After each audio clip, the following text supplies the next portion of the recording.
Imagine recording goals scored by 30 players in a tournament. How do you organize all those numbers so they make sense? Today we learn how.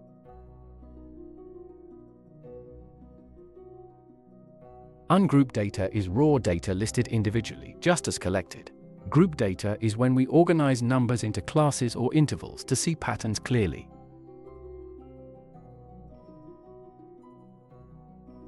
For ungrouped data, we count how often each value appears. This count is called the frequency.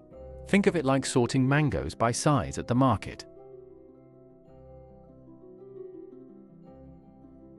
When data has many different values, we group them into class intervals.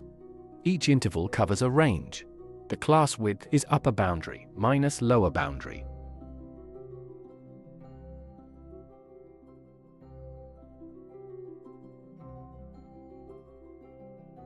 Example 1. Here are goals scored by 10 players. 2, 5, 3, 5, 2, 4, 3, 5, 2, 4, 3, 5, 2, 3. Let us make a frequency table for this ungrouped data. We get 2 appears 3 times, 3 appears 3 times, 4 appears once, 5 appears 3 times. Total frequency must equal 10. Always check your total matches the data count.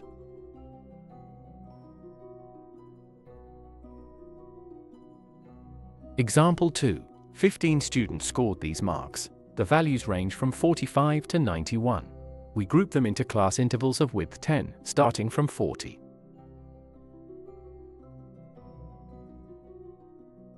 "40 to 49 has 2 scores. 50 to 59 has 4. We continue until all 15 scores are placed.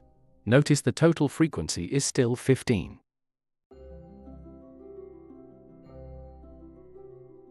Common mistake. Students write overlapping classes like 40 to 50, then 50 to 60.